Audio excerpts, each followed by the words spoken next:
महाराष्ट्र के पूर्व सीएम और शिवसेना यूबीटी के प्रमुख उद्धव ठाकरे और मुख्यमंत्री देवेंद्र फडणवीस की मुलाकात की खूब चर्चा हो रही है।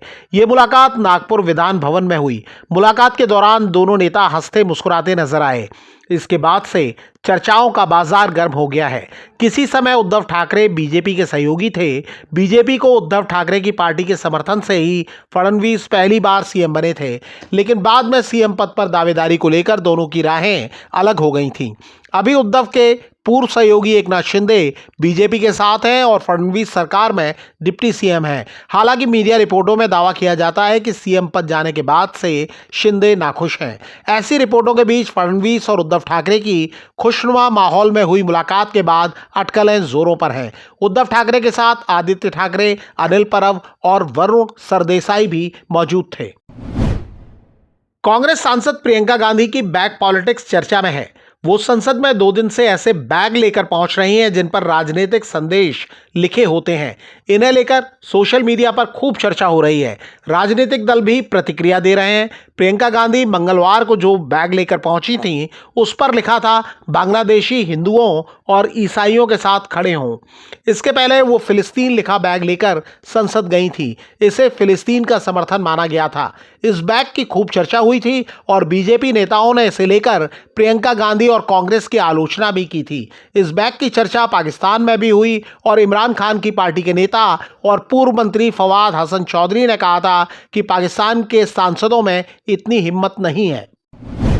यूपी के सीएम योगी आदित्यनाथ ने कांग्रेस सांसद प्रियंका गांधी का नाम लिए बिना उनके बैग पर टिप्पणी की। उन्होंने इजराइल का जिक्र भी किया।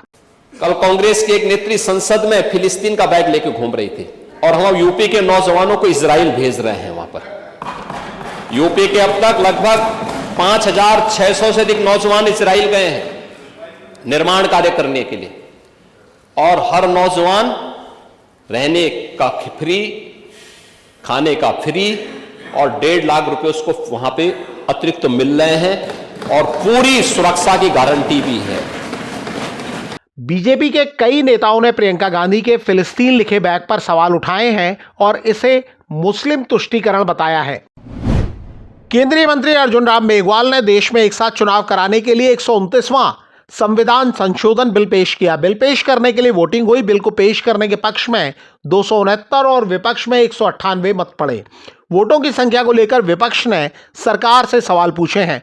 कांग्रेस सांसद मणिकम टैगोर ने एक्स पर ई वोटिंग का स्क्रीनशॉट शेयर किया है। उन्होंने लिखा कि कुल 461 वोटों में से 2/3 यानी 307 वोटों की आवश्यकता थी, लेकिन सरकार को केवल 269 वोट मिले, जबकि विपक्ष को 198।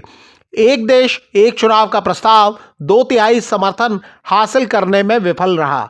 वहीं गृह मंत्री अमित शाह ने कहा कि इस बिल को जेपीसी के पास भेजा जाएगा। अगले महीने अमेरिका के राष्ट्रपति का पद संभालने जा रहे डोनाल्ड ट्रंप ने कहा है कि यूक्रेन युद्ध रोकने के लिए वोलोदिमीर जेलेंस्की को रूसी राष्ट्रपति व्लादिमीर पुतिन से बातचीत करने को तैयार रहना चाहिए। मीडिया रिपोर्टों के मुताबिक ट्रंप ने कहा कि वो युद्ध से हुई तबाही को देखकर काफी दुखी हैं। उन्होंने कहा कि इसे रोकना होगा। इसके लिए वो पुतिन और यूक्रेन के राष्ट्रपति जेलेंस्की से बात करेंगे।